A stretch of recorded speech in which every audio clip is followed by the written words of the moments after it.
guys. Hi everyone. Okay, welcome to Tea Time everybody. Okay, so I'm Erin. I'm your host for today.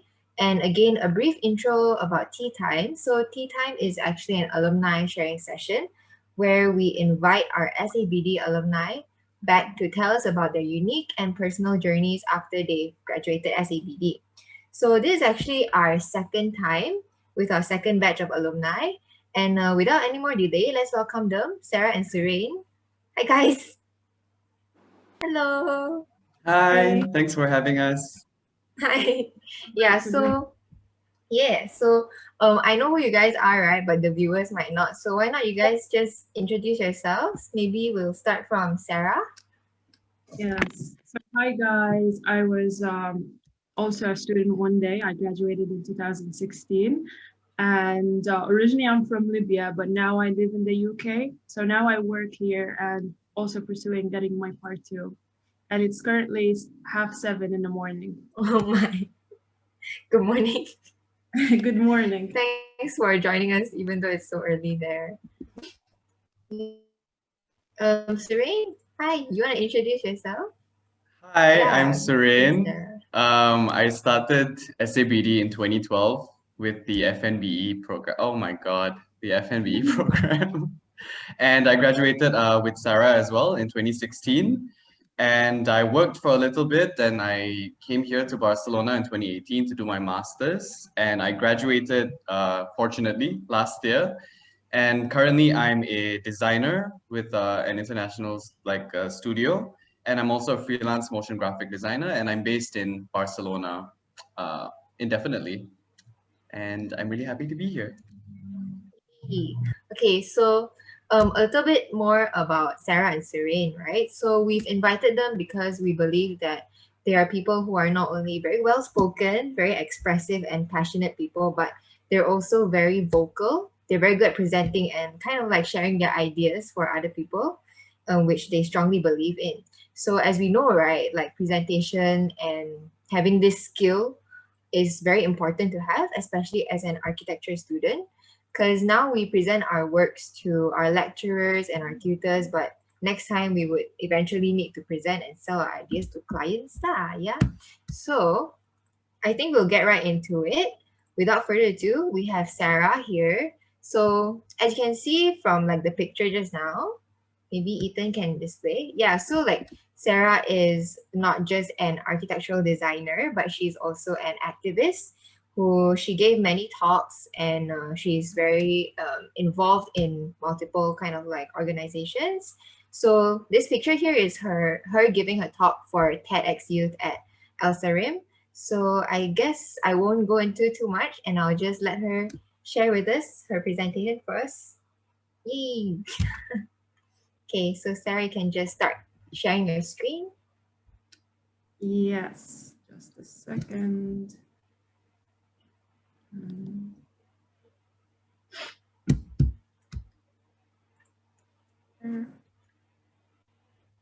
Right. So, hi again, I'm Sarah Mizran, and today I wanted to talk to you about my journey, but also the things that you can do along with architecture, because this kind of summarizes my journey after I graduated from Taylor's. So, for me, I am obviously an architectural designer, but I'm also an activist, a TEDx Youth organizer, a Chevening alumni, and an Africa Talks speaker. And maybe you're wondering how I was able to do all of those things, or how are they related to to each other, or how are they even related to architecture? And I was thinking about the same thing the other day. And to me, I came to the conclusion of three things. And the first thing is that I own my narrative. And what that means is that I used to live in Malaysia for so long, and then I went back home.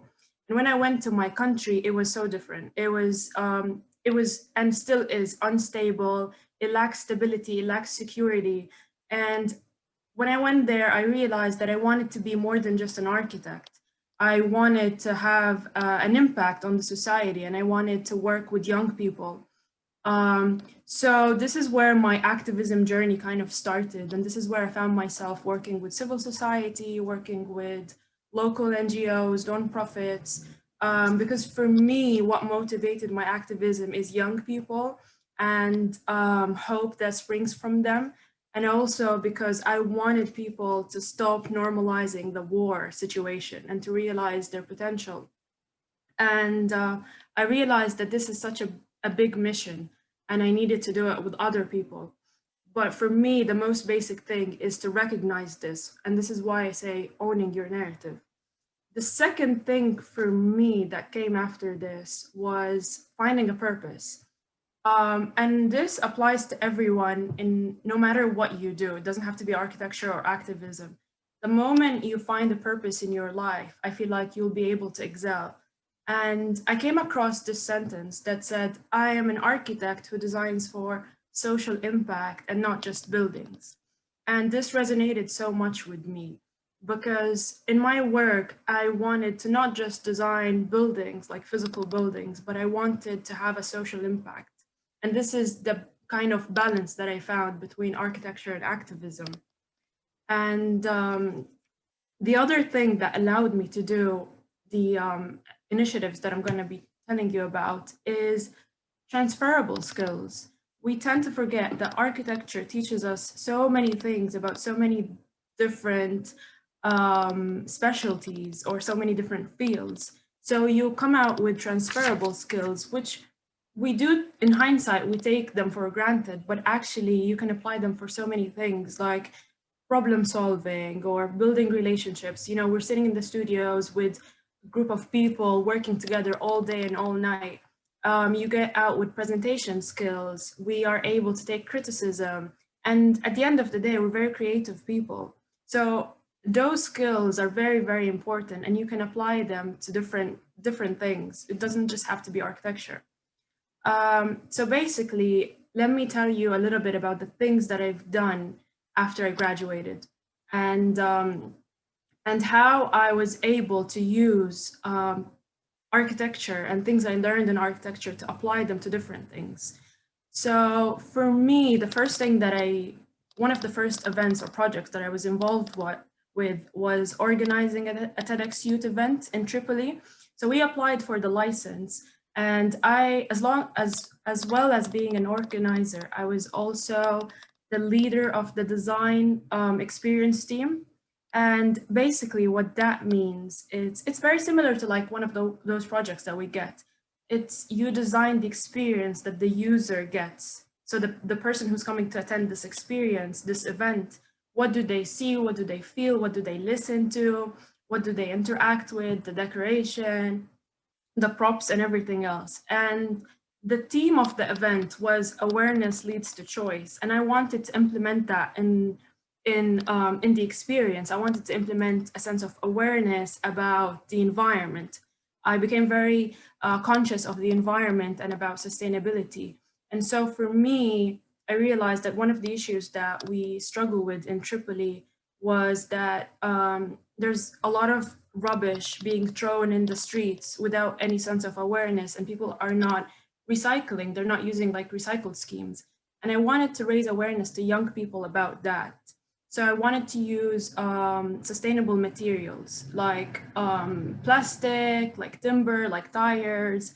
And so I moved on to the next slide. And basically, another thing that I realized that I am able to do is designing initiatives. It's not always just about the designing the physical building, but you get given a brief in architecture and you decipher the brief, you solve problems, and you design a solution. So for me, I was designing initiatives, I was designing opportunities for impact.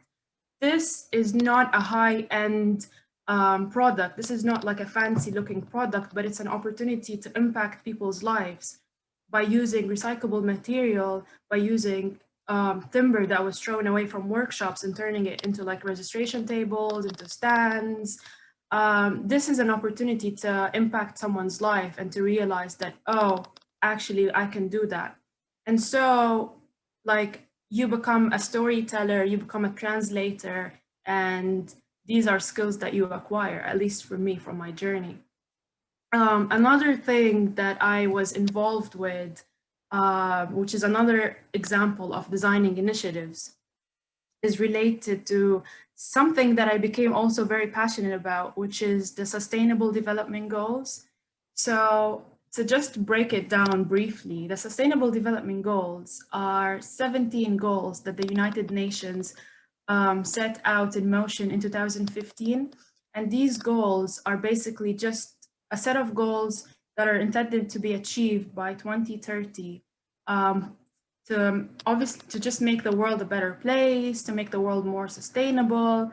And so I participated in this like international competition that was revolving around the Sustainable Development Goals. And I got put in a team with 3 other girls. So we were 4 different strangers. We had to work together 2 days on one certain goal, and we had to work on a problem. So the goal that we were working on was number 5, and it was gender equality.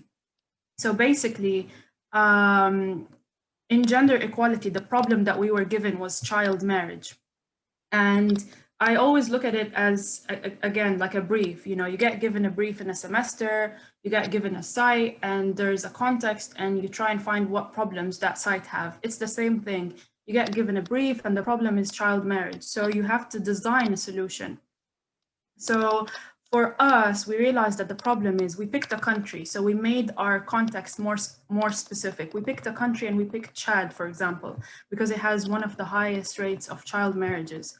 And basically, the problem when it comes to this country in specific is that there's a high amount of poverty there. And so what tends to happen is that the family or the father tends to marry their daughter early to avoid the economic burden. And so the issue that we wanted to handle, we wanted to find a solution that was long-term sustainable. At the same time, a solution that would be able to economically support or empower the girl. So we came up with the solution of teaching the girls a skill that they can use to make it into their jobs. So basically the idea was to take plastic bottles, recycle them or upcycle them into a zipper case. So making them into like pencil cases. And then this skill, it could be easily acquired, could be easily taught. The resources are inexpensive because you just collect recycled plastic bottles. And you're hitting 2 targets at the same time. You're giving the girls a sense of empowerment. At the same time, you're helping the environment. And little did we know, we actually won. We won this challenge. We came in the first place. And for this idea, for this simple idea, we received Outstanding Innovator Award. And another thing that I also did when I was back home, and in comparison to the other one, because that one was an online competition, whereas this one on the right-hand side is a project that I actually worked with in Tripoli.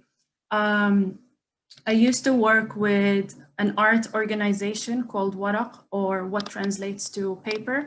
And Waraq was an art organization for young people to try and revive the art scene in Tripoli. So just to give you a little bit of context about Tripoli, where I come from, it's a very conservative society. And so we don't have a lot of like young people going out together in the streets, mixing. It's not a very typical scene to happen, especially due to the insafety there. So we wanted to bring this idea of empowering young people to draw, to be artists. At the same time, we wanted to break the stereotypes of just having exhibitions inside a building. So this is why the title of this project was Art Out, or The City is Our Gallery, or Thinking Outside the Building. Because literally we took the exhibition, it was almost like 2 months of different exhibitions exhibiting for different artists. And we literally used the city as our canvases. We used the city, the scaffolding, we went to small alleys, we put up the posters, we put origami, we used plastic seatings.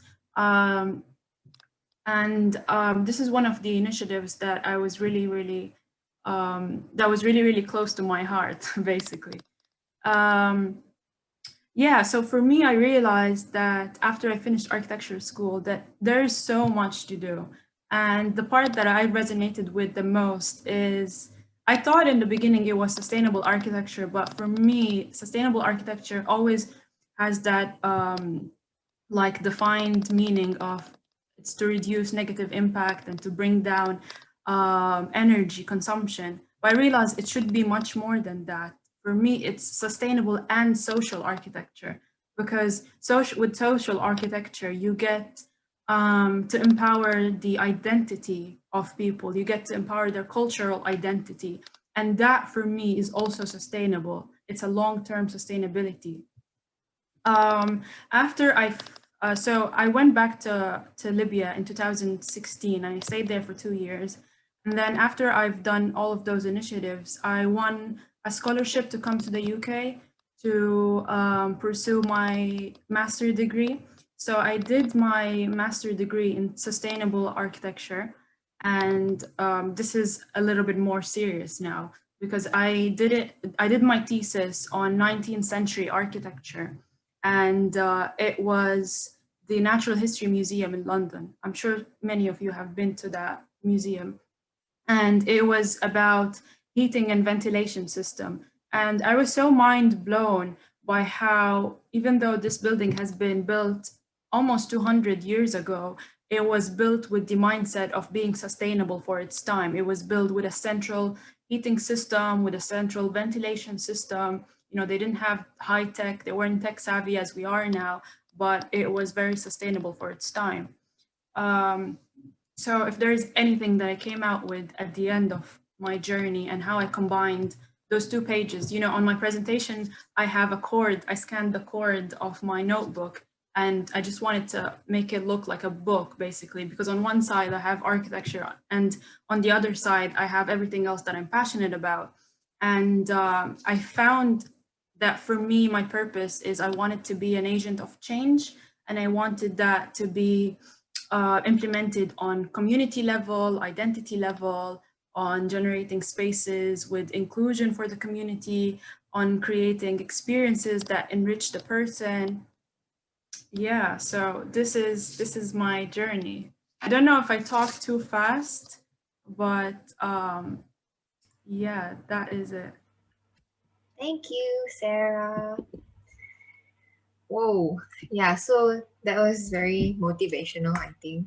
You mentioned a lot of points which I personally resonate with, I think, because I think when people talk about also like sustainability, we always think about, oh, green facades and all that comes to mind. But there's Yeah. another more personal side which you brought up is how sustainable and social impacts and bleed into one another, and how this kind of also bleeds with architecture. So yeah, that was amazing. Yeah. Thank you. Thank I'm you for glad sharing I that. could inspire one person. You did very well. Yeah. I think yeah, we'll save the rest for our spill the tea segment. So if our viewers here also have any questions, just hold on to your questions. You can just type them in the chat if you want, and we'll kind of answer them later. But now maybe we'll just move on to Surayyn. So hi Surayyn. Hello. Hello. So, Okay. yeah. So this is one of Taylor's familiar faces, right? Like if you came to Taylor's for your orientation or you come to visit Taylor's, you've probably seen his face on our screens. Yeah. Yeah. So, yeah. So basically, Surayyn is also someone who's very active in like the limelight of performing and public speaking and all of that. So now he is kind of part of a science informed design studio. So I think a lot of us are very excited because I am. So why not you just start sharing with us right away? Yay. Cool. Yay. Um, mm,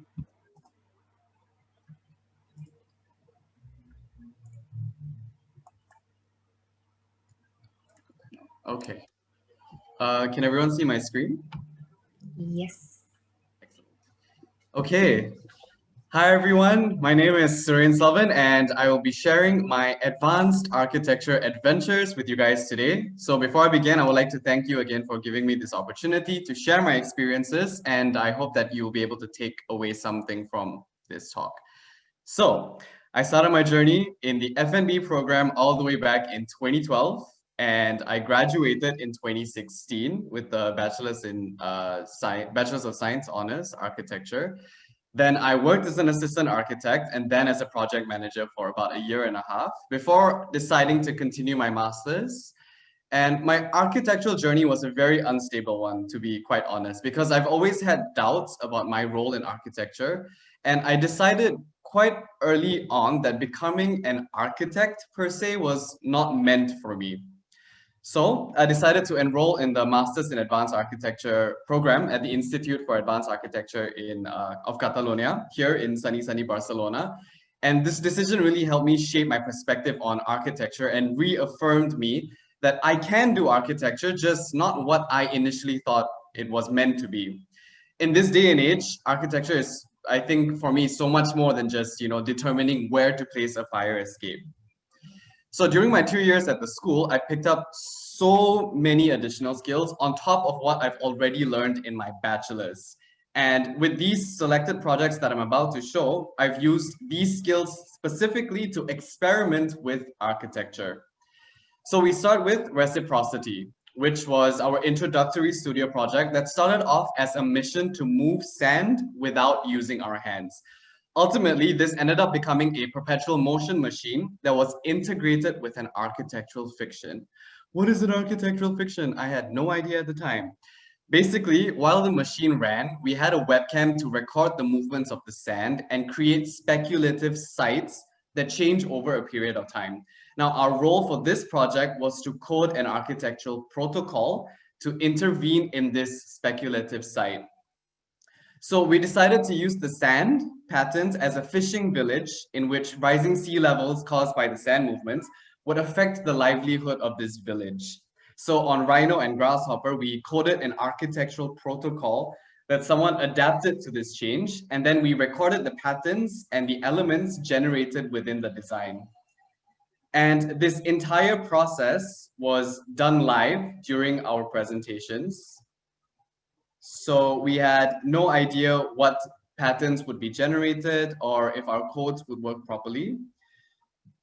Hold on, this video is not loading. Okay, yeah. So we didn't know if the codes or the patterns generated would turn out as we wanted them to. But the one thing that this introductory studio taught me was that I needed to change my mindset from achieving results to planning the process. And that helped me so much with the rest of my experience in the program.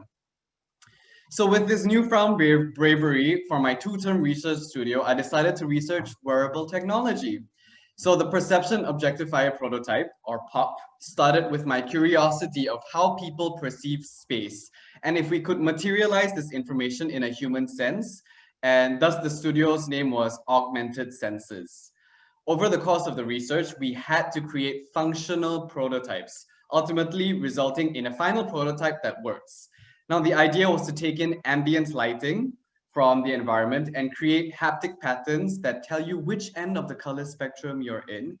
I mean, the general idea was to sense if you're in a space that simulates daylight. And this entire process was done parametrically on Rhino and Grasshopper too.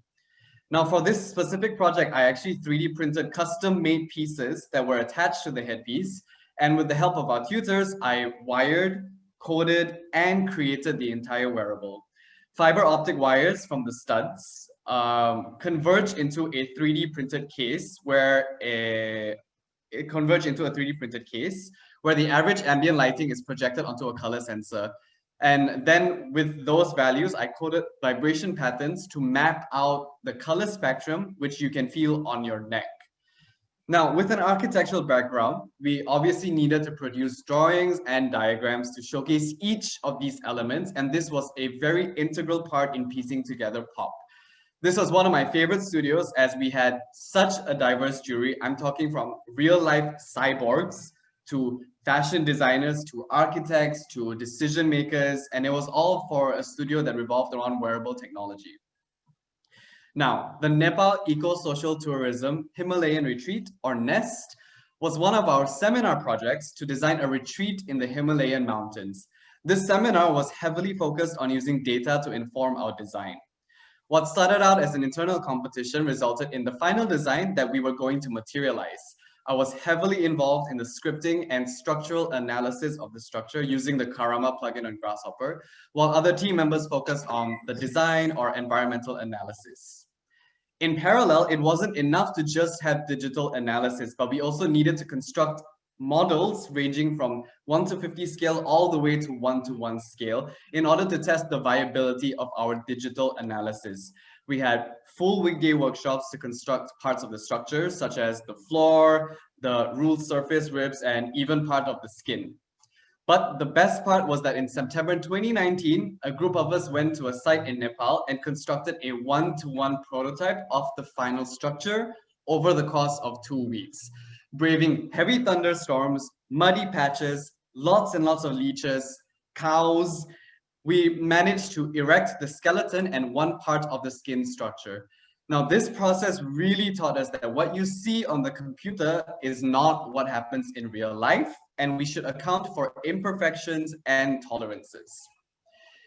And finally, my pride and joy, Dunes, the Dynamic Urban Nodes Emotion Simulator, which was my thesis project to develop a methodology to quantify qualitative data and use that information in a digital workspace for us to plan and make design decisions.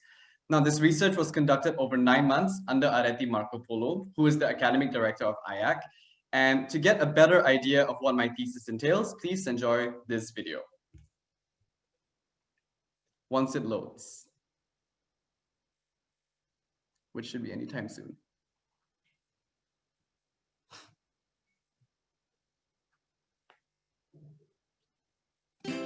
With the rise of the urban population, it can be hard to ignore how we feel in cities. And nowadays, telling people how you feel has become so much easier through social media. Imagine if we could take all this social data and use it to design for the collective urban experience without compromising you. The Dynamic Urban Nodes Emotion Simulator explores this idea through 4 processes, starting with data input, where we identify a location of interest and extract geolocalized points of review from various social platforms. Then, we clean the text by removing punctuation, numbers, non-English words, and nonsense words, so the texts are nice and shiny. Then, we move on to data synthesis. Here, we use the natural language processing technique of sentiment analysis to calculate the polarity of these texts between a range from -1 to 1. Then, using the average values, a heat map is generated over the case study to visualize where people feel positive or negative. For further analysis, topic modeling is conducted that tells us what words are frequently used in these points of review. Now, which emotion do we analyze? Well, Dunes focuses on 3 main emotions: safety, comfort, and health. But how do we evaluate them? In data evaluation, Dunes proposes to measure these emotions using various urban indicators, such as the distance to the nearest exit or surface area of vegetation, to name a few. Basically, using a machine learning algorithm, urban indicators related to accessibility, visibility, circulation, and infrastructure are correlated with the average polarities. This creates a navigatable heat map that shows us the percentage of safety, comfort, and health. Depending on the values, we could either zoom in or zoom out to continue our analysis. In parallel, Dunes proposes an interactive survey, which is a public web survey specifically curated to build upon this research. Through your participation, the interactive survey helps us to understand how you feel about urban elements with relation to safety, comfort, and health. Lastly, everything comes together in data simulation. After computing the results of the interactive survey, the potential emotion landscape of the case study can be predicted by adding or removing these urban indicators. Decision makers can then manipulate these to achieve a percentage of safety, comfort, and health relevant to their specific projects. Whether you would like to evaluate existing spaces or new proposals, Dunes offers a new perspective on how we can potentially create more inclusive public spaces. So now tell me, how do you feel? So because of the scale of the project and also the technology required to analyze the data, I had to learn urban analytics and natural language processing from scratch. So I was literally learning while doing my thesis project. And I found some really interesting information, such as like discrepancies in the overall ratings versus the text comments in the metro stations in Barcelona. And I also analyzed Ciutadella Park in Barcelona and found the same resolution of discrepancies. But the core of the project comes from the perception of people with regards to the urban environment. So I curated a survey with embedded information that when synthesized, I found that certain urban elements affects people's perception of space. Now, using these elements, the idea was to integrate it into a digital modeling platform where urban planners or designers can manipulate these elements and predict the potential emotions of their users. Now, this entire process was also done digitally using Rhinoceros and Grasshopper with machine learning algorithms and natural language processing techniques. The idea is to activate all the urban indicator layers, and the code tells you the average sentiment of the location or like the emotion of the area. And if you remove some elements, it tells you the potential landscape that it might form. Now, this research project, although at some points I felt was literally going nowhere, it has brought me so many opportunities. I was able to present my thesis to King's College London's Centre for Urban Science and Progress, invited by Daniele Quercia, who is a pioneer in urban research. But more importantly, it led me to a community of people who believe in the methodology of fully integrating people and space dialogues into the design process through science-informed design and conscious design. So architecture doesn't just have to be model making, sketching, and really good technical drawings. It can be all of these things or none at all. We live in a multidisciplinary world full of new opportunities and constant change. So if you trust in your process, you will be able to find your niche. Otherwise, just create your own. And with that, I thank you. All right. So thank you, Surayyn. Wow. Okay. So I think both speakers really presented very different, but also a lot to us, and it's very insightful. So I think it definitely shows how limitless architecture can be. So I think from Surayyn's point of view, so there's a lot of things that can be experimented on in architecture. There are, but I think there's not enough. So I think everyone here, let's be motivated and inspired to continue this innovation and experimentation in our studies and anything that we design. So okay, so right now, let's spill the tea. Okay, so actually spill the tea. Ooh, okay. Spill the tea is actually a segment. Okay, it's a new segment here at Tea Time. So this segment is where we discuss a few topics, and to those of you guys who have questions, you can start posting them or just join in. Actually, just turn on your webcams and just treat this as an open discussion session. So actually, if I see our participants here, there's a lot of familiar names. Okay, there's Mr. Nazmi. Hi, Mr. Nicholas. There's so many of you guys. There's Mr. Prince. Yeah, Miss Zi. Hi, Miss Zi. Yeah, and so you guys can just turn on your webcams and join us in this discussion. But I guess to get the ball rolling, okay, so I think everyone here, right, like what Surayyn has mentioned just now, we've probably doubted architecture at least once throughout our journey. Yeah, at least once, so it's more than once. And then, just now Surayyn mentioned and how it kind of shaped his point of view in architecture, right? Yeah, so maybe you want to just elaborate even more about that? Sure. Basically, I think the whole kind of thing that ties everything together is opportunity and experience. So while we are while I was in Malaysia, obviously the experiences were limited to what Malaysia or like the education system in Malaysia had to offer, which is great because it's super substantial and it provides us with the basics of being an architect. The not to say issue, but like the discrepancy that I felt personally was that I just didn't feel like sticking to the system. Like it felt too rigid for me, and that's the struggle that I always had with architecture. It was really hard for me to balance my creativity and also the technical skills because I didn't know where I could put my foot into. Like I always felt I was sometimes too creative or like too Mm. unfocused on architecture or too unfocused on technical drawings. Um, so that's why I decided to work as an assistant architect to see if it was just me. Am I just being a whiny little baby? And so I worked, and then I found that experience to be very, very insightful. But then again, there was still something that just felt so rigid and regimented and like disconnected almost. Like we lost the perspective of architecture's true values. So that's why I decided to join the master's program. And that process really helped like show me other potentials of architecture. Like it doesn't necessarily have to be, you don't have to be an AR to be an architect.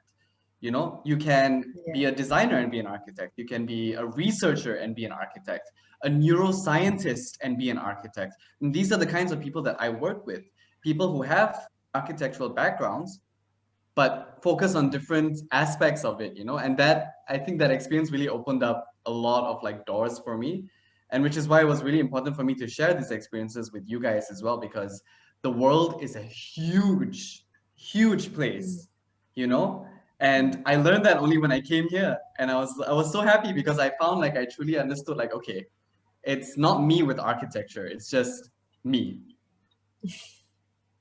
Yeah, but again, there's so many possibilities for you to branch out into. So yeah. What about Sarah? Maybe Sarah, you want to share with us? Have you Yeah, ever doubted architecture?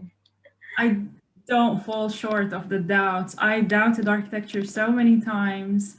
And to this day, to be fair, to this day, I still have those moments where if a bad day goes in the office, I'm like, is this really for me? And it's always those low moments when you doubt it. I noticed that it's never like a good day. It's always a bad day where you're like, is this really for me? And I feel like it takes a while for you to find your footing in architecture because it is such a big and such a multidisciplinary field, that you need to kind of explore portions of different things to be able to know, aha, this is where I'm good at. It's the aha moment. And if I think someone in the group chat asked, what is architecture to me? It's really simple. It's a process, and it's an iterative process. What that means, and I learned this during my master's degree. My supervisor used to tell me it's an iterative process when I was doing my research, and he kept saying that you need to repeat, you need to tweak, you need to improve your product with every like cycle, with every research. In practical terms, it just means it's a practice where you make your product perfect.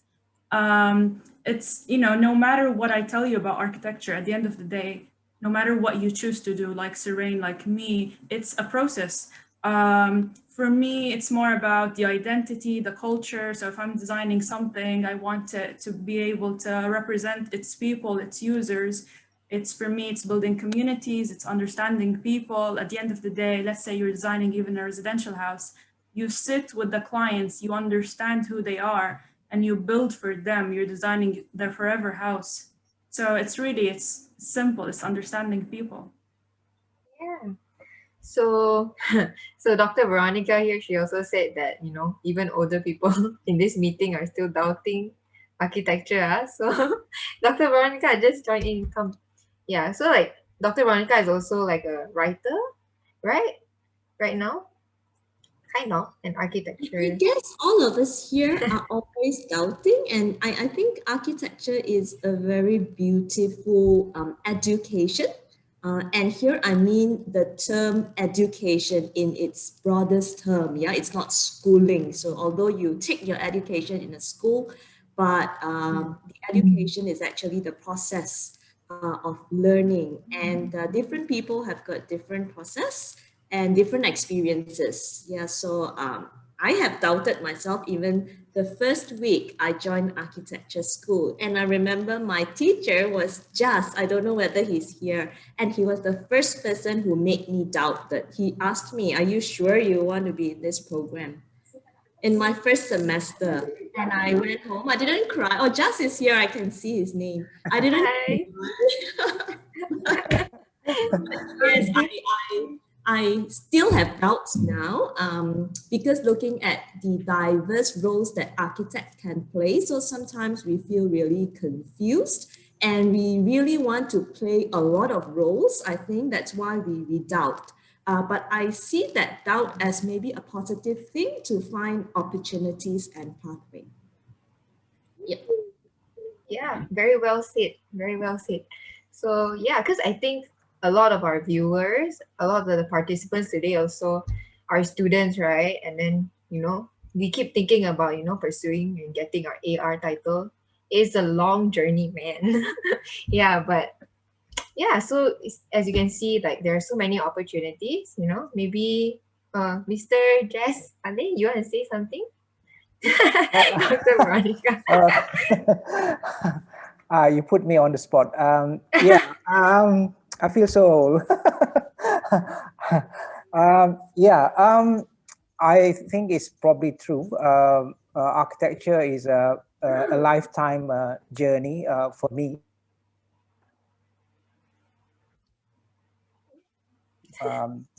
Professional license there, and I came back. I got mine here, and I still and I did part-time teaching at that time at Lincoln Wing and University of Malaya. And I went back to England after that, finally, to do my master's in environmental design and work there. And still I was looking for something, and I was doing my PhD, even though it's still not finished at Sheffield University. I don't know when I'm going to finish it, but I'll try to. But as I said, I don't see a point where I'm going to stop. I'm busy with my work at the moment. I'm doing some big projects in Malaysia, but I don't know where it's going to end. I suppose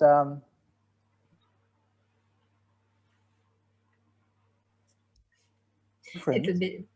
I see Sarah, and I also seen one of my students in Iran who work with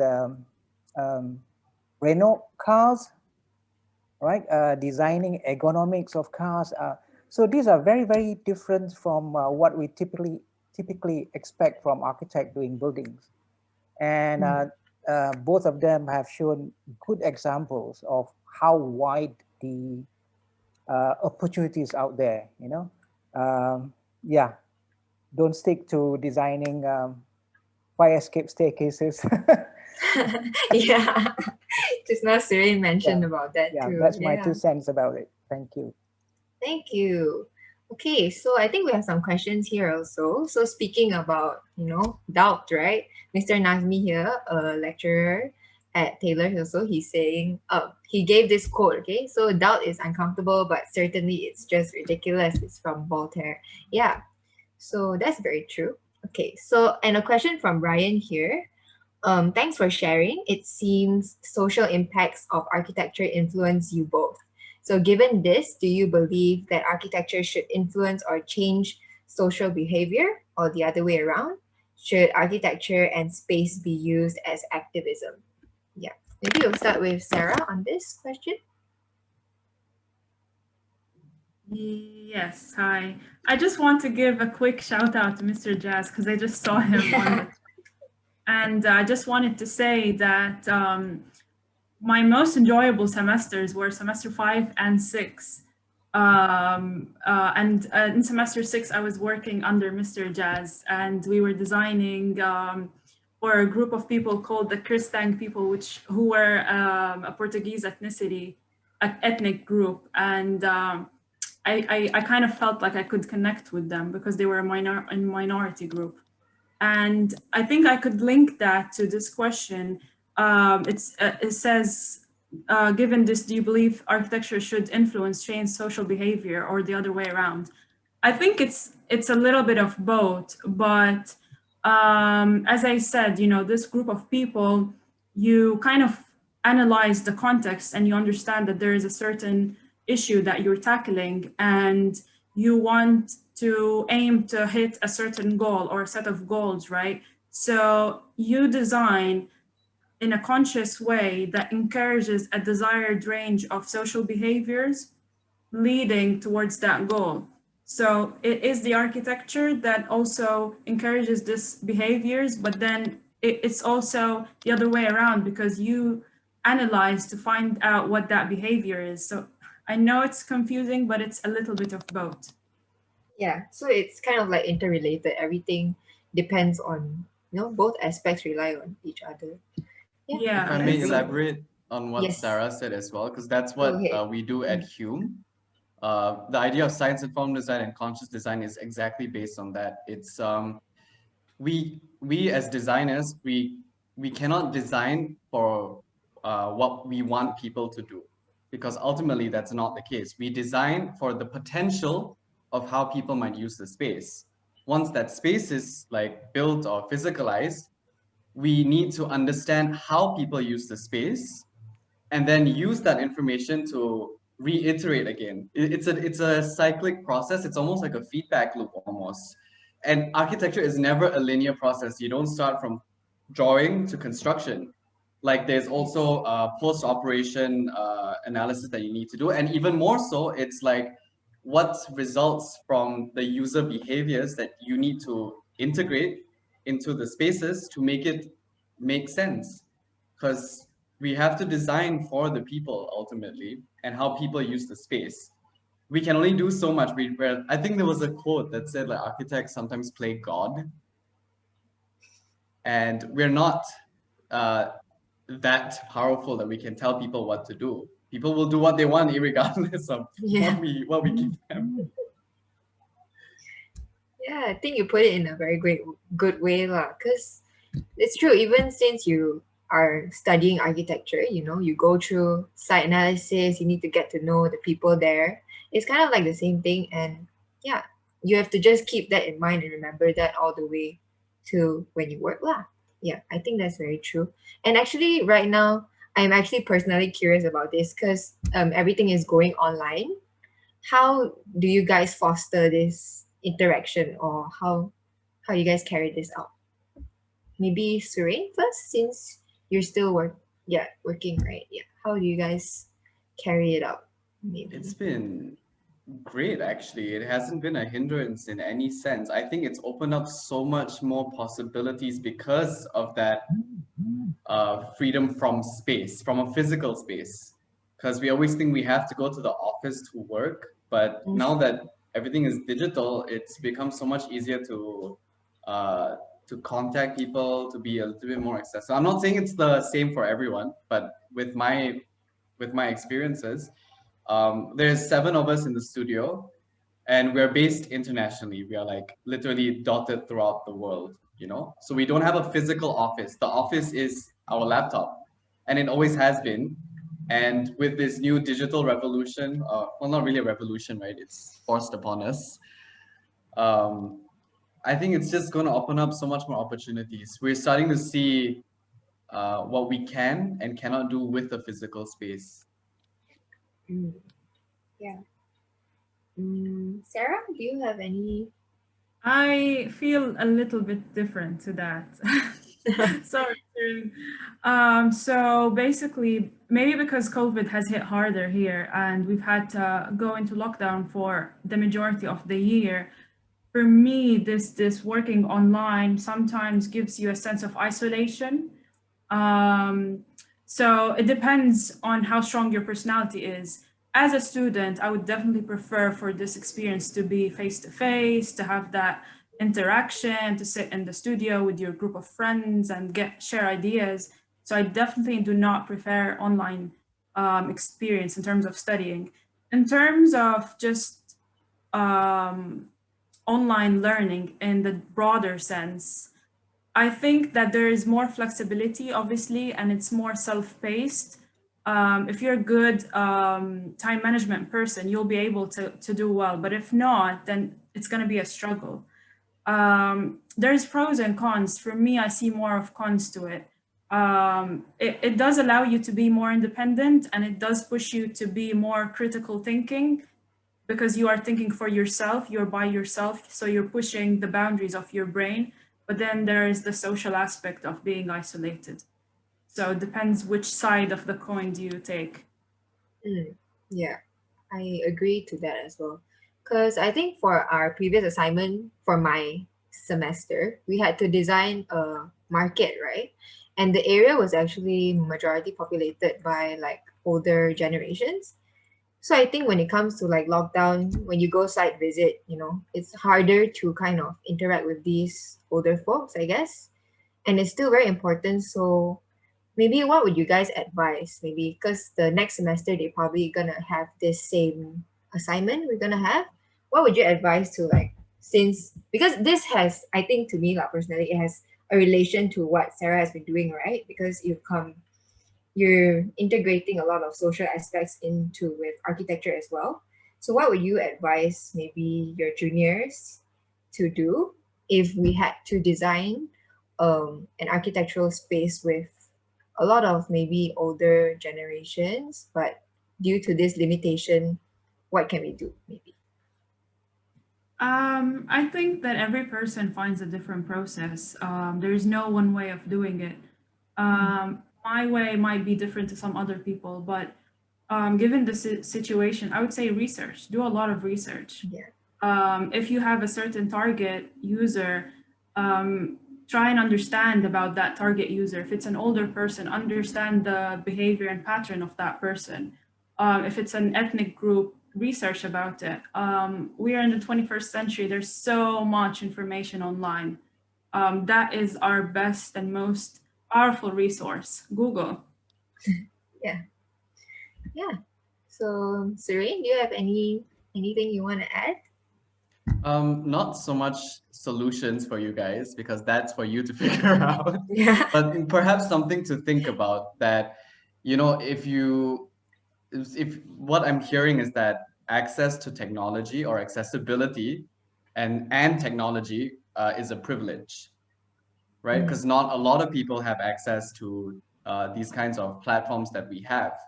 So how do we assist in that process? Because the problem is us not being connected to them. It's them not connected to us, right? Like, is it because there's a discrepancy in like, I don't know, teaching older people how to use the phone? I don't know. Or like in certain rural communities, they don't have Wi-Fi, right? There was the girl who went viral on the internet. She had to go up a tree to get like good Wi-Fi access. Like that is a whole problem, but it's not architecture. It's policy driven, no?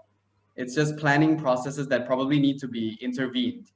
And architecture is so much more than just buildings, or planning sites or talking to people. It's also the decision-making process and access to technology. It's so much it's many other like aspects that we need to think about as well, because once we start thinking about them, we can start asking the right questions and then the right decisions will be made. And then we can inform our design process accordingly.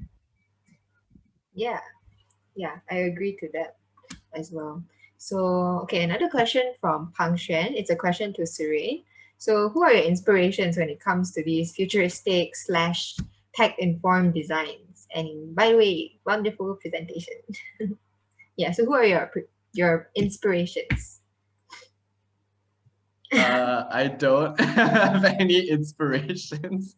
To be very honest with you, when I started this program here, I had zero clue what I was doing, because I didn't know what to look for or who to look for. But what really helped me was like being surrounded by people who knew these things, So it's not so much about what I knew, but like I was always asking people like, oh, like, do you have any references that I could look at, or going up to tutors and asking, because my knowledge was so limited, but because of that that restriction, I had to access other information. So I never really had like a go-to person to, or like go-to place for inspiration. Even in architecture, I never really had like one person or like a one star architect that I looked up to, because there's so many things that we could do, and my personality was so different as well. Google was my biggest inspiration, honestly. Just literally typing what is wearable technology. Like, it's as simple as that. And then you have all the access, like references, types of people. Um, I mean, I told you guys that we had like actual cyborgs, like people who implant sensors into their bodies. Like, it's a whole trend here. And I would only be able to be exposed to this group of people if it not weren't for my tutors who brought in these people, you know? So find your inspiration anywhere. Go out, look Yeah. outside the window, look at a bird. Yeah, that's true. That's true, actually. Yeah, because you open your eyes and you pick up so many things. Yeah, at different sites there are so many things to pick up, and it's so different from person to person. So it's also up to everybody's own interpretation, I guess. Yeah, you have to be Yeah. proactive with Yeah. your process. Yes. Okay. Wow. Okay. So another question for Surayyn. I think this question can apply to both actually, Sarah and Surayyn, and anyone else who wants to answer this. So, in times of COVID and adaptation to the new norm, what alternatives or extra skills do you think students should pick up and learn? Yeah. So maybe we start from Sarah this time.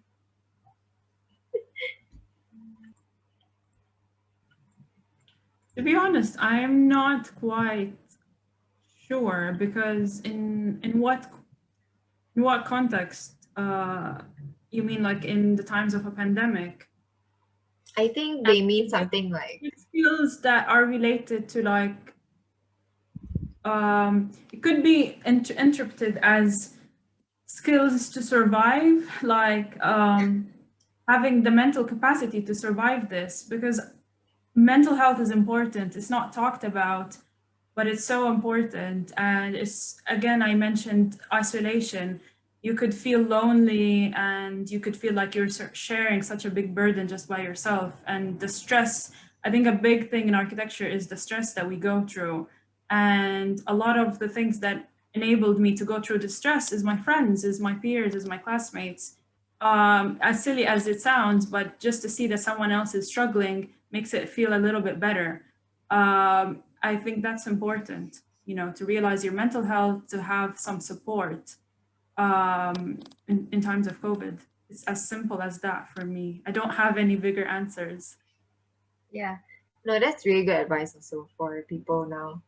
Yeah, just don't confine yourself. Yeah, and just open up to people. I mean, it's so easy to just text someone, right? And I think a lot of us are very open to people texting us, right? It's just on our fingertips, so it's nothing hard. If you're struggling, just text your friends, and I'm pretty sure they will be there for you, and they probably feel like they're in a tough time as well. So yeah. Yeah. Maybe, yeah. So maybe Surayyn.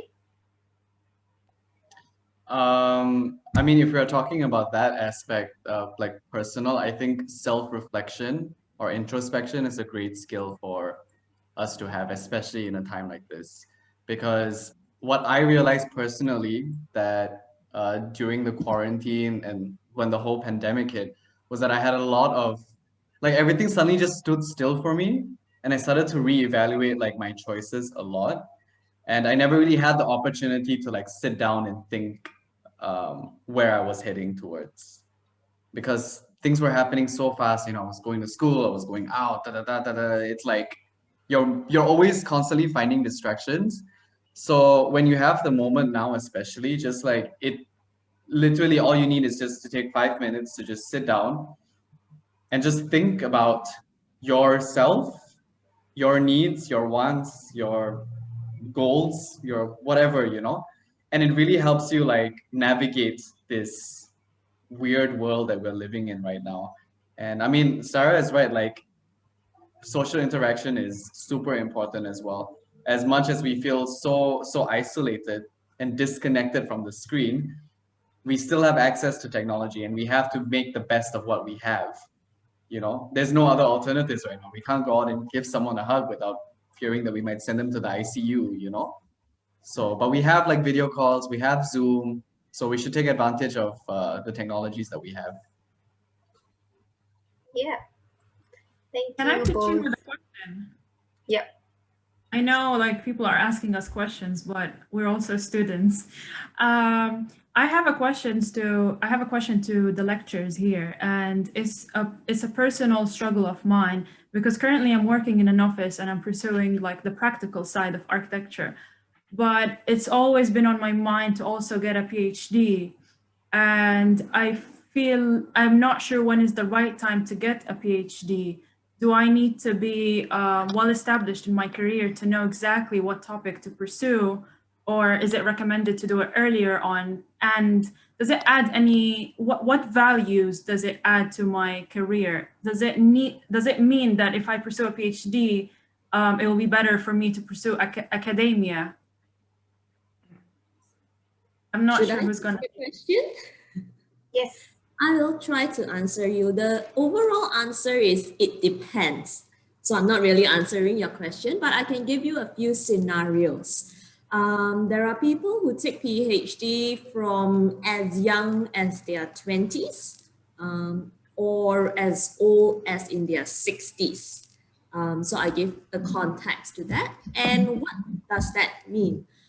For a person to take it very young, they possibly know that they want to be in academia, or they possibly think they may not want to go towards professional registration first, but they would like to get their PhDs first because they are really liking a particular topic and they want to find out about it. But nowadays, there are many different, I won't call them PhD, they are doctorates, doctorate level, and PhD is just one of them. So depending on whether you are exploring on philosophy, which is the PhD, or there are also things like doctorate of creative arts, or they may be called some other names. And these ones are more of in practice, and you have to actually write very little but do a lot. Doing a lot, if you are an artist, you will have to run a few exhibitions, real life exhibitions, in practice. So actually you are doing things in action, but you are reflecting those actions and trying to frame it within an intellectual and scholarly context. So it depends on what you're really looking for. For people who are really doing it in the 60s, I have a student, I won't put names. I have a PhD student who is 60s. I think most of my colleagues maybe know who he is. He's not here, he's not at Taylor's. And he's doing it at first because of his job, and also secondly because he have found interest in that as he goes along. So I'm sure if you ask every one of us here, it may have different purposes why we do it. So I think to answer to your question, Sarah, because you are somewhat a very driven person, and maybe one of which who already start off by saying this is my purpose, and actually very few students or young people or even older people know their purpose in life as well as the purpose in their professional career. So I am sure you know what you want, and more importantly is why do you need the PhD for? To be honest, you don't need it in practice unless your practice is a very niche practice and you need to be very specialized. And your PhD, or maybe you shouldn't take a PhD, maybe it's something else, which is at a doctorate level. And nowadays, not so much in Malaysia, but I know in many other parts of the world, they have all these very creative and innovative doctorates that you can actually take. So I will say map it to your purpose and you will know what to do. All right, I hope I answered your question. Okay, so thank you, Dr. V. I think, this exactly shows why tea time is such a great thing because, the audience are such big gaps of age, right? We have, semester one or foundation students all the way up to lecturers and, professionals. So yeah, maybe since we don't have any questions for us yet, I'll just pull everything back a little bit since there's a lot of also first years and younger semesters. Um, let's ask, maybe we start from Surayyn first. So since like architecture, right, like personally, it takes up like so much of my time. And I won't lie lah, if I have free time, I'll probably spend it watching dramas and stuff. But you know, I don't really take up any like extra clubs and stuff in uni because of like the commitment. So like in high school I was actually part of like band, and because I know how committed we should be in, like we have the responsibility, I guess. I didn't make myself join any clubs in uni while in architecture because of that. So maybe if we ask you, do you have any advice for your juniors in uni? Or maybe like if you could turn back time, would you change anything? Would you maybe not take up any clubs, or would you take even more? Yeah, why not you Mm. just elaborate on that? Okay, so we just had this conversation before this talk began, or like in foundation all the way up till Sem 1, I didn't take any clubs and societies because I was afraid of the commitment. But I grew up with the performing arts background. Like since 2005, I was performing on stage, and that was a very, very strong part of me and my personality and something that I loved to do. And to give it up completely was very heartbreaking for me. So in Sem 1, after trying out the degree, right, to try to understand the workload and all that, I decided in Sem 2 to just go into the clubs and societies. And you don't have to take up like 500 clubs and societies. You just need one. And for me, SPART, the Taylor's University Society of Performing Arts, was like an outlet outside of architecture for me. It's the one time or like two times in the day where I didn't need to think about the submissions. And then I worry about it after rehearsals. But Yeah. it really helped me because it taught me, firstly, how to speak, how to present, how to root myself. Because I think a lot of us have so much fear in presenting and nervousness. And performing helped me channel that energy into speaking, or like hand movements. If you see me move my hands a lot, I'm like nervous. That's why. And ultimately, I mean, my graduating project, although it wasn't the best, I mean, I was, how do you say? I didn't find the perfect balance during my architecture degree. And that is something that I deeply, deeply regret because I feel like I could have done so much more with my projects. But if I have any regrets, I do not, because that's what I needed to learn at the time.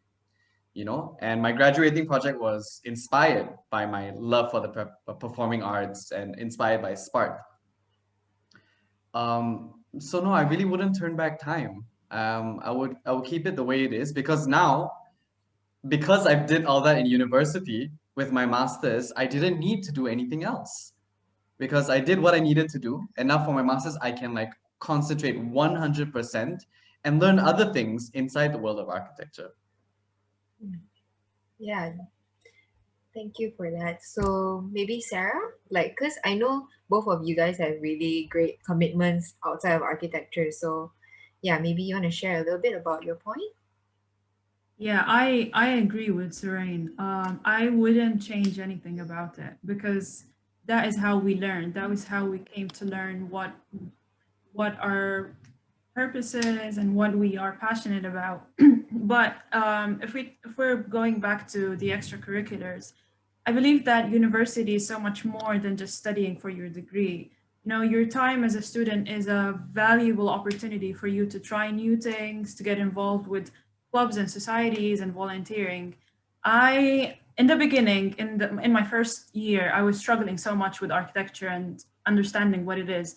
But once I slightly got a hold of that, I actually participated in two different clubs and societies. One was ETC, which was the magazine for tailors, and the other one was the futsal for the girls, the futsal team. And I loved that. Like to this day, these are the things that I would remember. Um, because they kind of develop your people skills. As Surayyn said, it gives you confidence, you learn how to talk, you are not just constantly thinking about your assignments, but you're also socializing, you're networking. Networking is an amazing skill to learn and to have in your life. It will take you to so many different places. And once you come out of your comfort zone, this is what I talked about before in my talk, is coming out of your comfort zone, you find yourself, you're able to succeed. You need to push yourself, you need to put yourself in uncomfortable situations, and to become more confident. And clubs and societies help you to do that. Yeah. So yeah, that's really great advice for juniors lah, especially. And I think because here we have Justin with us, right? Like he's in his early semesters, and yeah, because I think as someone in semester 4, so I pretty sure they have some thoughts about whether I should join. Is it too much commitment? Can I cope and stuff? And I think this is an opportunity for him to ask his seniors. Hi, Justin. Yeah, hello. I think it relates back to a few questions that I've seen in the chat also. I think one really big thing that drives us is the purpose. And I want to hear also, like, what are your, what is the purpose? What's the big answer to the big question of why? Why are you doing this? Why, even though you have architecture on your right hand, you want to go for other clubs on your left? And then, yeah, why? Why do you think it's important to expand? Yeah. Why not is the question I asked back. Right? We're asking why should we do this, but why not? Why not? Yeah. Because you don't stop learning, right? Like even if you finish your degree, you go into work, you'll still be learning. The only difference is that you won't have enough flexibility or like the opportunities that you have in universities or like undergraduate programs to experience this. I mean, I wish I could go back to university just to experience the extra co-curricular activities, And you have, and Taylor's is like a pool of opportunities. I mean, you have all kinds of clubs and societies. I mean, Sarah joined the journal, ETC, like, or a writer, As an architect, it's like, there's so many things you can do. Now, we're not saying you have to, obviously, right? And it entirely depends on how confident you are in yourself. But then again, I ask, if you don't try, then you won't know. So you can try it out, trial period maybe for like a month or two, see like how you cope, and then you make a decision from there. But if you don't make the decision, you will never know, and then you'll graduate wishing that you had joined at least one club in society, because great, you have a degree, but what can you show for it? I have a motto in life, one of the mottos that I live with, and it's only regret the things you didn't do. Yeah. Okay, so maybe we'll answer this in maybe what advice would you give? Like, how did you guys cope with so many commitments and responsibilities? Yeah. We start from Sarah, maybe? Yeah. What do you mean in terms of doing school and then doing clubs and societies? School and clubs and societies, yeah, something like that. How did you manage your time? How did you maybe think of how much energy you're going to spend on each? Something like that, I guess. I mean, it does get overwhelming, I'm not gonna lie, at some points. And you have studio, and studio is always your top priority. So you organize around your priority, you set your priorities. Clubs and society is not my priority. It's an amazing experience, but at the end of the day, it's not my priority. So I would put studio as my top priority. And then obviously for clubs and societies, for me, it was For example, I knew that Tuesday afternoon I had one session. So I organized, it's all about time management. That Tuesday afternoon where I went to play futsal, that was my break. Obviously, we all need breaks. Your break might be taking a nap or watching a series. My break was going to play futsal after a day of classes, and then I would go home, take a shower, and then I would go to the studio. So it's all about time management. At one point, eventually, I did leave one of the clubs and only stick with one, just because my semester 6 or 5 got a little bit too overwhelming. So I had to kind of compromise. So you find it's a balance between compromising these things. Yeah. I didn't have that kind of discipline, I think. If I really didn't. I mean, and I can honestly tell you after like what I graduated in 2016, it's like almost what 5 years ago. My God, don't count me on that. My math is really bad. But like I wish I had Sarah's discipline in that sense in terms of time management, because I went in with like head first and I like crashed on the wall. If that was one thing I regret, was probably that like I didn't focus enough on trying to understand my limitations. I really just pushed myself to the limits, and unfortunately like my academics was compromised because I was so busy with like my co-curricular activities. I mean, my semester 6 was like I did the bare minimum. I'm so sorry, tutors. My apologies, but like I did the bare minimum.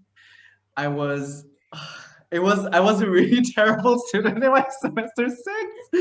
I was late for all my submissions. I remember at one point we were submitting our portfolio, and I was so tired. I was so tired that I had accidentally cut my hand, and I passed out from the. I passed out. Yeah, it was that tired because I was dealing with Spark and I was dealing with my graduating project. But I somehow managed to pull through. And I guess that's why like after finishing Sem 6, I was so determined to prove my worth in architecture, because I felt like I missed out on the academic side of it. Which is why with my master's, I was 305% driven to just learn, and be focused about it. And all the times that I didn't make models, I made up for it here. So I think I'm good. My karma is balanced.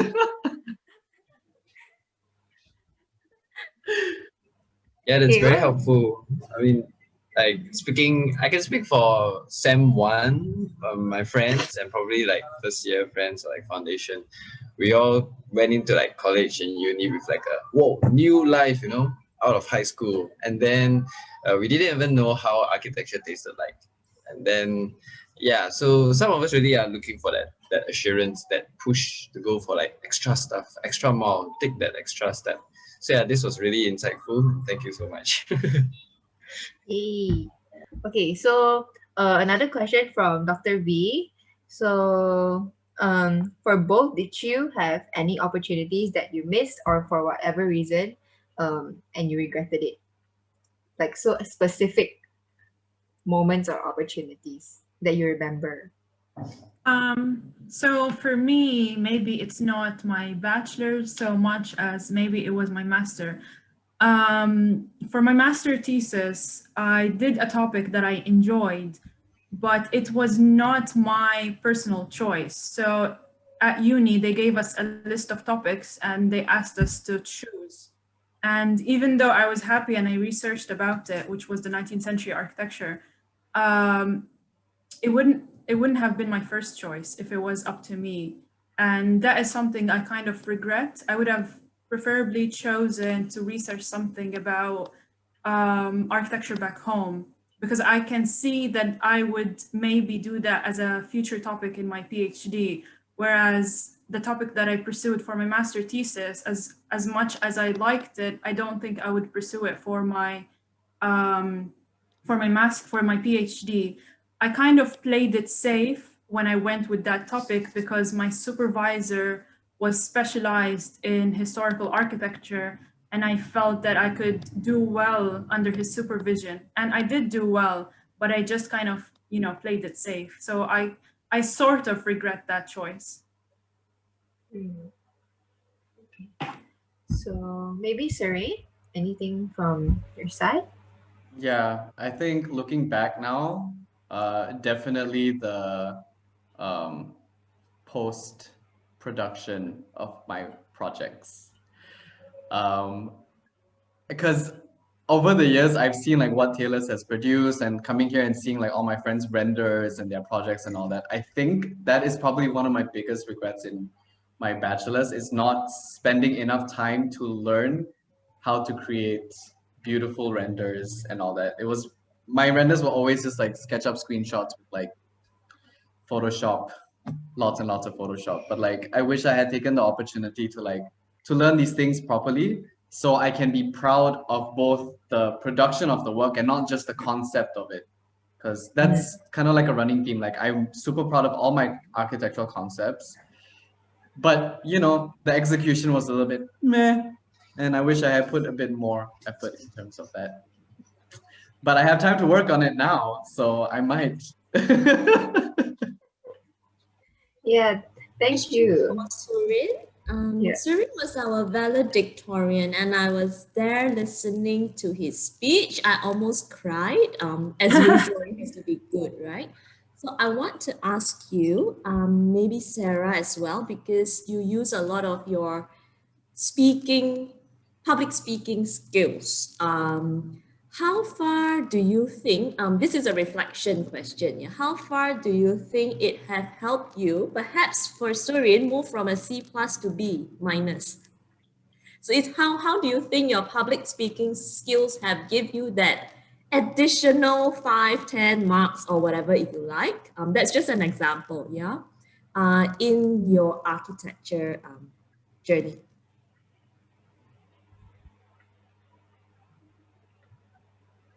Um, I mean, we're all salespersons, essentially. We're all trying to sell an idea, but most importantly, we're trying to sell ourselves. And I think in terms of public speaking, although my projects didn't necessarily showcase what I wanted to do, I had the opportunity to tell my tutors, this is what I wanted. I am so sorry for like messing it up, but my intentions were pure, you know, like I believe in this concept, and if you believe in something, you will find all kinds of ways to communicate it out, whether it's a video, whether it's a beautiful rendering, or even whether it's just you talking in front of like an AO presentation board with like no models in your hand. You know, and I was passionate about architecture, and I needed everyone to know that, and that's why like for my graduating project, like being valedictorian gave me that reassurance, you know, that you do not have to be an A-star student to do something like that. You just need to be passionate and determined, and you can achieve whatever you want from that. And that helped me now as well, because they taught me, okay, although I got rejected by like 3 universities in London, I had one opportunity here that I took, you know, it didn't hinder me in any way.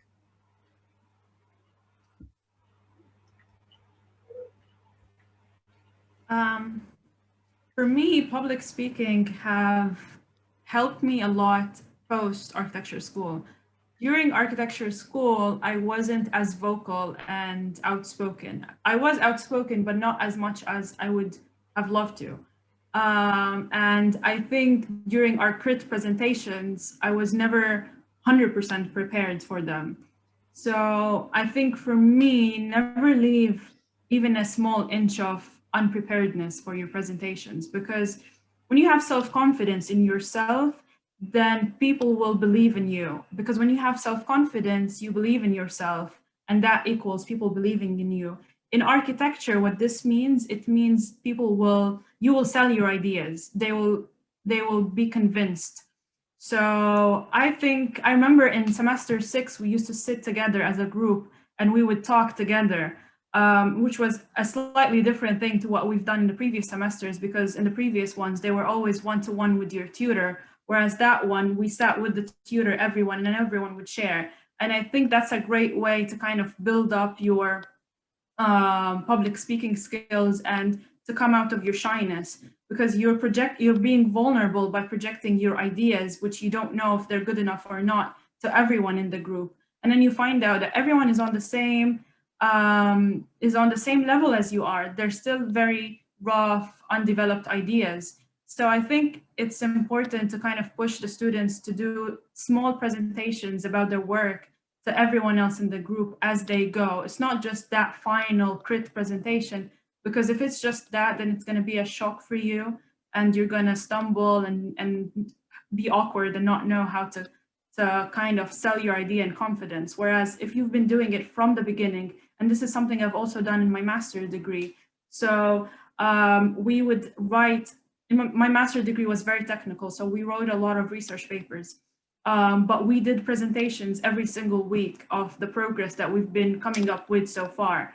So instead of just discussing it with your tutor, I would actually present it in a presentation form to the class, and I would tell them, this week I've discovered this thing and that thing. So by the end of the assignment, you have confidence in what you've produced and you have confidence in yourself. And I think that has helped me a lot. Thank you. Yeah, so You will make the students present every week. It's yeah. stressful, but it shows for it. I know they will Yeah. hate me for saying this. Okay, so no, I think actually lately we've been doing that as well, because we're presenting it on the screen to our tutors. So anyhow, you're trying to sell your idea and make improvements every week. So, and it does help for the final. So I agree with Sarah on that. And I think as we're in this topic of like presenting, maybe you guys want to share with us how you got your confidence. Yeah, because you guys are very confident people, right? So what advice, or just share with us maybe how you guys, gain your confidence? Like what Sarah said, she used to be more shy last time, but yeah, what made you guys more confident?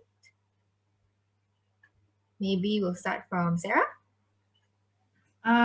Okay, so you put me right on the spot. I think it's a little bit subjective, to be honest. Like each person gained their confidence in different ways, but there is, like for me, in terms of public speaking and being comfortable talking to other people, it comes with practice, really. It comes with doing it more than once. It's not, for me, it wasn't something that I was born with.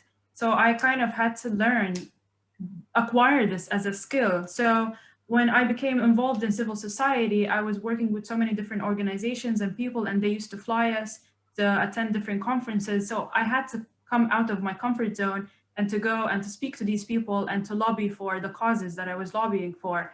And this allowed me to gain more confidence in myself, because I saw that reflected in the people listening to me. Older people, more important people were listening to what I had to say, and they were validating that, and that gave me confidence in myself. But I was only able to speak and share those things because I was prepared, because I knew the topic that I was sharing. If I didn't know what I was talking about, I would probably be like shaking and shivering. But because I knew and I was very passionate about what I was talking about, I think that gave me much more confidence. Yeah, maybe Surayyn. I was gonna say that actually preparedness is one of the key points of confidence. You have to know what you're doing, but if you don't, that's another thing. I think you have to understand your thought process also. Even if you don't have like something to show for it, you have to narrate that process. But my confidence definitely came from my background in the performing arts. I mean, I started very young, so the stage was not alien to me. I do get nervous sometimes. I sometimes don't know what I'm doing, but I never let it show, because ultimately you are representing yourself, right? And I found like various techniques over the years to help me with that nervousness. I mean, people always say like, "Oh my God, you look so confident." And I'm like, "No, if you feel my legs, they're always like." But like Yeah. I move a lot, I use my hands a lot, it's like I'm channeling that nervousness into different actions, but also understanding what I'm speaking about. Like what Sarah mentioned as well, like being prepared, I never did that during my degree as detailed as I did it now.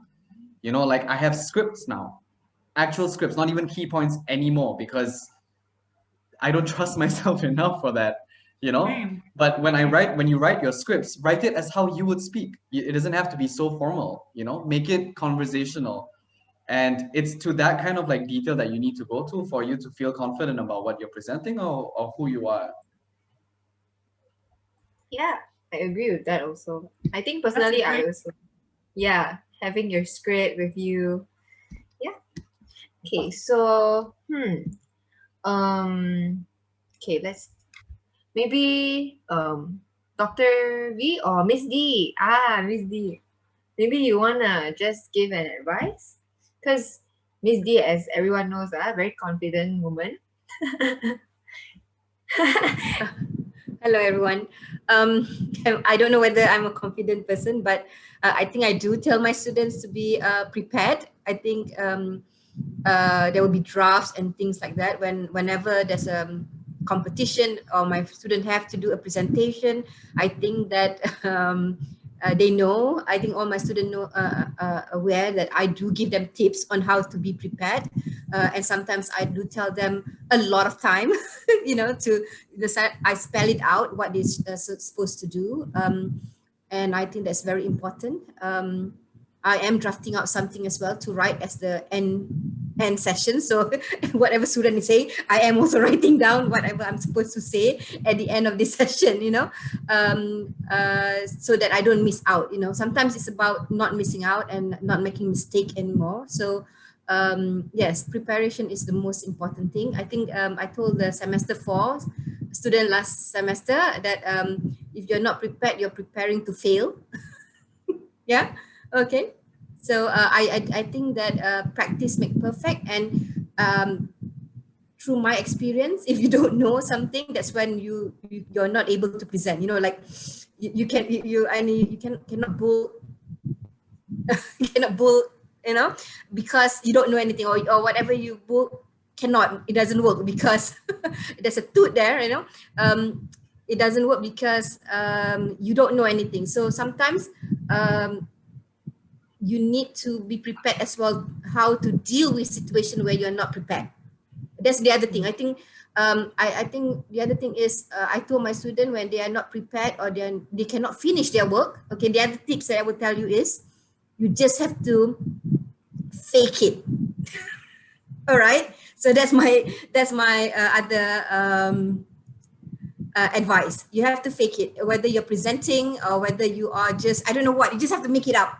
And I think I told Ethan, remember I teach you in class how to bull toot properly. Yeah, we had this discussion on how to bull toot properly. Yeah. Okay. Very so I think yes, and then it does take some skill to bull toot properly. Yeah. And then especially in real life situation. I don't know whether you have that situation. Have you been in that situation? But I have. Yeah. Okay. To bull toot professionally. Okay. And it takes skills. You need to learn that. You can. I will do an extra class. V. I can do a special course on that. How to bull toot professionally. Yeah. Okay. Dr. V, you wanna say something or not? Yeah, she's like, she's dying with laughter there. My husband is also very good at that. I learned from him. No, maybe he can, team up with Miss D. Yeah, for he that can session. team up with you, D. Hey, you muted Miss D. Sorry, I think that is a skill that you will learn not in school. I think it's through experience. You will learn how to do that. But again, if you want the class, I can do a lecture on that. Right, Ethan? You enjoy that talk, right? I mean, you made us aware of it, and now it's still a common joke within my friends, and we still practice it, and it actually helps us out. So it's pretty useful. Yeah. Okay. So beware, lecturers. They are all bull-toot. They're already bull-toot proof. Okay. Okay. So yeah. Okay. So okay. Sorry. Okay. So another question from Pang Xuan. is, have you ever experienced or met any situation when your ambition was eager to be achieved? Oh, okay, where you are ambition and eager to achieve a target, but reality hit you hard and you have no choice but to give up. So I think, what she means here is kind of like, have you experienced a situation where you tried to achieve something, but you had no choice but to give it up? Lah? And how do you cope with having to do that? Yeah. So maybe we can start with Sarah. Yeah. I think that's important to realize that failure is not the end of the world. For me, my worst semester was semester 3. I had some big expectations and unrealistic plans, unrealistic ideas. Semester 3, I think, if I'm not wrong, was when we just got introduced to doing digital modeling, like 3D modeling and Rhino, SketchUp, whatever it was. And I was struggling. I had this form in mind that was curvy and organic, and we just learned how to model. So I had this roof in my mind and it was so amazing, but I wasn't able to bring that to my to my 3D model. I wasn't able to do that. So I struggled so much with that. By the end of the time, it was like deadline was approaching and I had to simplify my form. I had to compromise because I knew that I needed to pass Studio 3. So I had high ambition, I aimed high, but reality was so different. So I had to compromise at the end of the day. And I just had to remind myself that failure is a lesson. It's not something bad. So yeah, we do hit a lot of those moments. And I think even when I was writing my thesis, my master thesis, it was the longest piece of research and most intensive one that I've written. And in uni, unfortunately, most of our assignments are like practical or drawing. We don't have a lot of critical thinking. And this is a concept that I got introduced to in my master degree, to think objectively, to grow your mind and to think critically. And I was struggling also with that. I was struggling so much with that. And I had to learn the process to be able to produce my thesis. So as much as we look like we know what we're doing, there's a lot of times where we just kind of have to take a step backward and either relearn what we want to do or just compromise and go back and understand that failure is not the end of the world. Yeah, I agree with that because we need to remember as well. I think we're all in uni now. Okay, like me lah. Okay, we're in uni and making mistakes in presentation it just means that for your next presentation you need to do better. Yeah, and I think when it comes to mistakes, you kind of know what. I think if you think about what questions will people throw at you, then you know what to research on as well. So I think that's a good point of mistakes doesn't mean it's the end. Just take it as an opportunity and just improve in your next semester. Nah? Yeah. So Surayyn, what about you? There's a saying that I literally just thought of that I think fits the situation. I think it was shoot for the stars and you land amongst the clouds, right? So for my thesis as well, like I told you guys, like I had to do so many new things and it was super ambitious. I mean, there were things that I didn't manage to do as well. I wanted to create an application. I wanted to create a web-based survey that I coded myself. And I spent like an entire week just trying to figure that out. And I didn't have any research done because I was so busy on the doing. And there comes to a point in your like architectural process also that you need to, it takes courage to take a step back to say, okay, this is not the priority right now, right? So if you have, it's not about giving up, right? You should never give up. I think that's the point. It's not about giving up. It's about restructuring your priorities. Because if you give up, then you've lost everything. Then you have failed. But if you restructure from your biggest priority and work backwards, you can understand what needs to be done first, right? So ultimately, my thesis research was more important than me actually doing this web survey, because I could just use Google Forms, which is what I did. And I still got the same results. I didn't get what I wanted to do initially, but somewhere I did manage to find an alternative. So restructure and figure out what your priority is. And don't ever, ever give up, because that's not an excuse. I agree with Surayyn. I just wanted to add that giving up is not an excuse, and if there's a will, there's a way. Yeah, that's just my 2 cents. Okay. Maybe I can just add to that. I remember doing Surayyn's survey. I think you posted Yes, I did. Facebook. It was so long. Okay. I know, but I needed those. I'm so sorry. I lied on the. It'll take 7 minutes. It's actually 20 minutes. I think I'd just like to put a few words in relation to the current question. I think what we are talking about here is about grit and resilience, which was a concept that came out quite rapidly in the last few years, and there were TED Talks and whatnot about it. And I think the good thing about architecture is it's already like what other people are talking about much longer ago. Like it's not a new thing, because as architects or as an architecturally trained person, you automatically will have that grit and resilience because you failed so many times. Sometimes not failing because you get an F grade, right? Sometimes you fail because of many other smaller things as you were studying. And I would just like to echo what Surayyn said. Another word will be not yet, because I think most of the time we want to do too many things, and perhaps it's not yet. You just have to wait a little bit longer, and the time will come. All right. Very well said. Okay, so there's also another question from Adila to back to the opportunity question. Is there anything outside of architecture industry which you regretted the most? So yeah, let's start from Sarah maybe. Outside of architecture, I wouldn't say so, no. As I said, don't regret the things you do. Just go for them. It's a learning experience. Surayyn?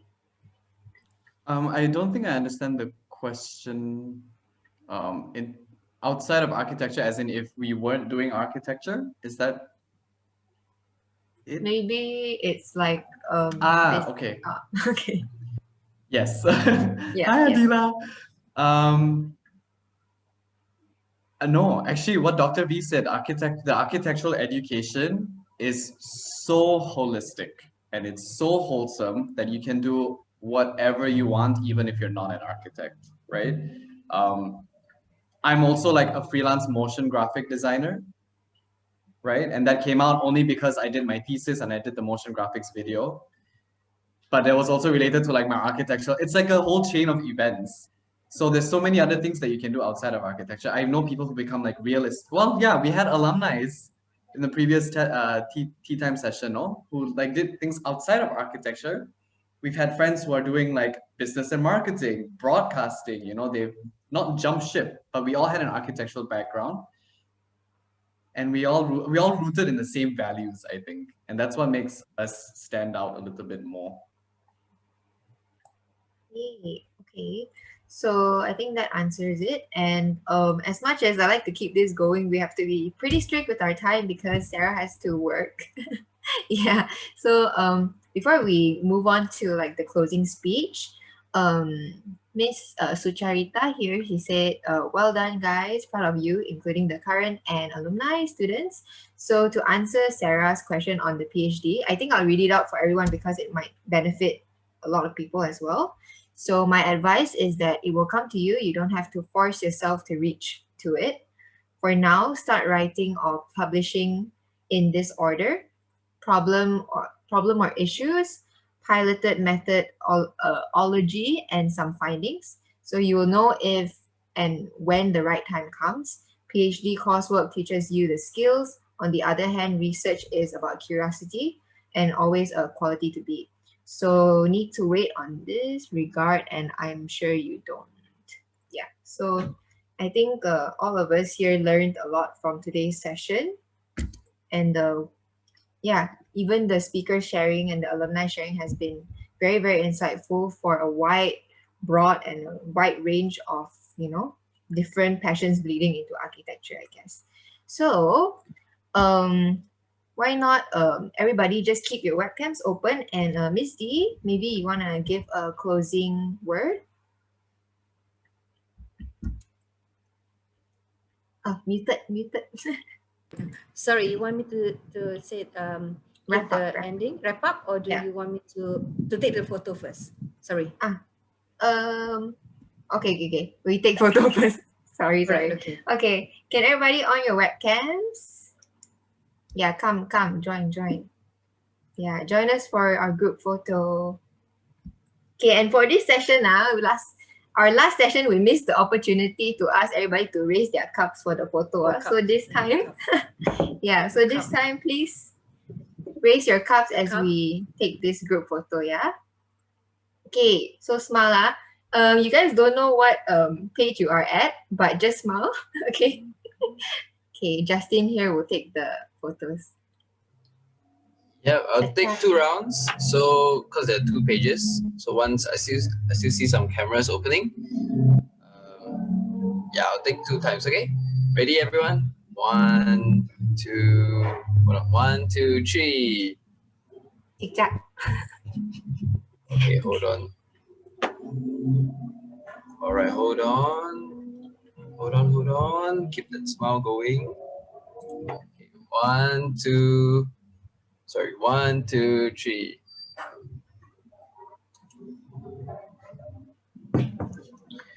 Just a quick check. Oh, I see a lot of familiar faces also.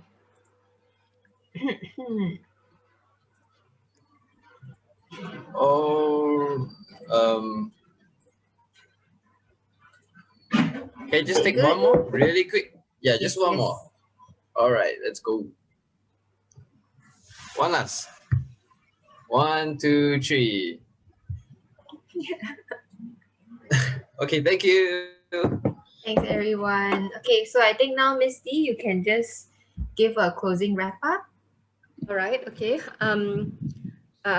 I will start off with, I'm very proud of Sarah and Surayyn with what they have accomplished to me in a very short time, because I'm a bit older, but I don't think that I have achieved a lot of things, but you guys have achieved a lot of things. So it's amazing, or I would say awesome, and I'm ecstatic because during those days when I was a hardcore lecturer in my early days of teaching FNBE, I think a lot of you know how hardcore I am.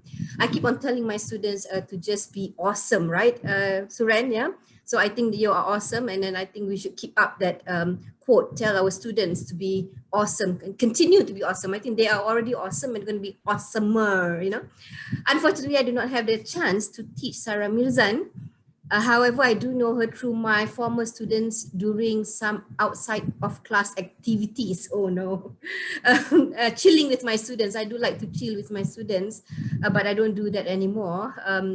And I am honored to have those casual chit chat session with her, and to see how she has blossomed into an activist is just amazing and inspiring. I love it when Sarah mentioned, I am not an architect who designed for social impact, not buildings. Let me rephrase that. I am an architect who designed for social impact, not buildings. I think that other students who are listening today should think about this phrase, because architectural education is not just about literally designing the physical building. However, it's also about critically designing for something that has an impact on the community, culture, identity, or society, or place, or the user understanding, etc. So I do encourage students to be more sensitive when approaching any project. Yeah. I think students, current students who are listening today should realize that architecture education experience and journey will equip you with different types of skills and knowledge, even though at the moment you feel like it's tough, or it seems like whatever you're doing right now, it is a useless knowledge or unrelated. Yeah. Sometimes when I do give my foundation student the assignment of designing an artwork or a space that, you know, transform that music into something, they tend to ask me, why do I have to do that? But I think they have to open up, and realize that there are a lot of things, that they need to be exposed to. Yeah. And it will eventually one day, maybe not now, you will realize that it will be beneficial for you, inshallah, the skills that you learn through the education experience. And Sarah is an indication that you should follow strongly your belief in whatever you want to achieve in life. You know, you don't have to follow anyone. Yeah. But I think it's not an easy thing to do. It's like you will have those questions inside your mind. Even you know, as lecturers, we have that as well. But we take one step at a time, and each one of you have your own unique mission in life. Okay. So just be you. As for Surayyn, he was my former FNBE student in 2012, and I had the privilege to have many occasion and event to work with Surayyn because of T.Ribe. Yeah. So for your information, he was one of the pioneer students who set up Tribe with me, and he was the Tribe leader in 2013-14. Correct me if I'm wrong, Surayyn. Yeah. He was still helping me out with Redefine in 2018. So he's very helpful, you know. So I always believe that he is unique and a good leader, even though he has been saying he has doubts throughout this session, you know. I mean, I don't know. I don't believe that, you know, but I don't believe that you have doubts, but I think you're a great person, Surayyn. The interesting part is that I learned a lot from my students. Okay, I think students don't realize this. Student thinks that, oh, Miss Lee thinks she's great, you know, she thinks she's just correct. But I do learn from my students a lot. Yeah. And I learned a lot from Surayyn, especially throughout the years. It is not just Surayyn who has inspired me. I think other students have inspired me too, like Erin, where's Jessie, Justin, etc. You know, and then there's so many more here. So I don't want everyone else to feel like I didn't say anything. I didn't say their names. Okay, all of you, I learned a lot from all of you, and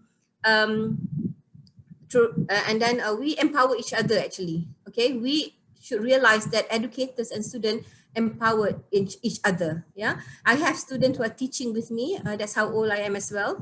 Like none of you are old, we are all young, but when students start to teach with us, we feel old. Yeah.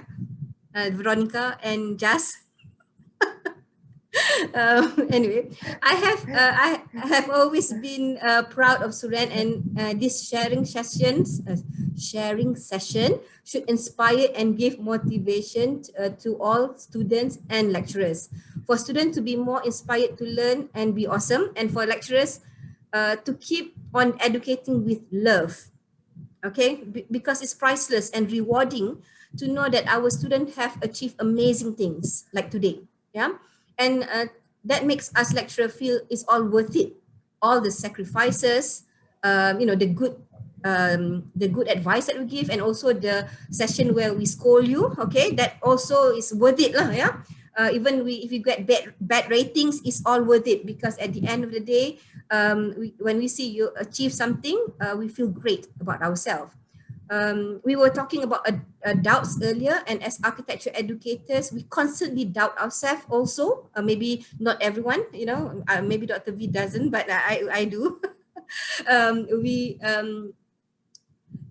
worry, like we want to be the best educator to train you well, and we worry that if we were too harsh on you, or should we have done more, etc. But when we see something like this, we know that our students have done well, it feels great. Yeah, and then it just gives us more motivation.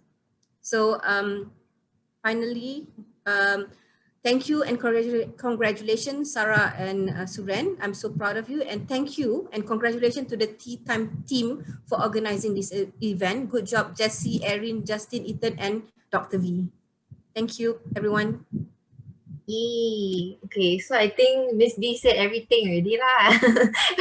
Okay, so I think personally also as I think a host and also a viewer at the same time, Sarah and Surayyn gave really, really great sharing and also answered the questions very, very well. And I believe that it helped so many people, not just, from foundation students all the way up to maybe professionals. So before we end, right, we're gonna be displaying a QR code on the screen. So you can scan the QR code and you can give us some feedback so that we can, further improve on our tea time sessions. Or you can also click the link in our chat box, and we would greatly appreciate that. Okay. Yes. Erin, should we share the next speaker? Yes. You wanna do it, Dr. V? I think Jessie posted already. So the next tea time, which is on February 19, same time, we are going to have slightly different story. So far we have got the first batch with a story that you can take very different professional path. Today we have stories about people who can really speak well and do very different things for a social cause as well as for their own passion. And in the third tea time, our story will be about what if you're a person who is very bold in what you do, particularly through your design practice and studio. And secondly, something to do with actively pursuing competitions. So we will have TJ Lin and Heffern's Tale from one from the BSc graduate and the other is our MArch graduate to share their journeys. So please join us and we hope that the tea time will give you very different stories of alumni. And I think one of the key takeaway we want to give to everyone here is we all can be very different, right? And we don't have to be the same. All right, thank you. Okay, so yeah. So Dr. V has really given everybody an insight on our next tea time, and I think also personally as someone who's part of organizing this event, tea time is really a very good event to have, especially during this online session. You just need to turn on your laptops and join us, and you can just listen in or even join in at our Spill the Tea segment now. So yeah, if you guys are here, do spread the word to your friends maybe so they can join in the next time. And I'm pretty sure everyone can benefit from this session. So yeah, once again, thank you everybody for joining us. And Sarah and Surayyn, thank you, and hope you guys have a great day ahead. It's very early in the morning there, so we hope your day is really good today. Yeah, have a nice day, everybody. Thank you for having us. It's been really great. Thank you. Thank you. Thank you. Thank you.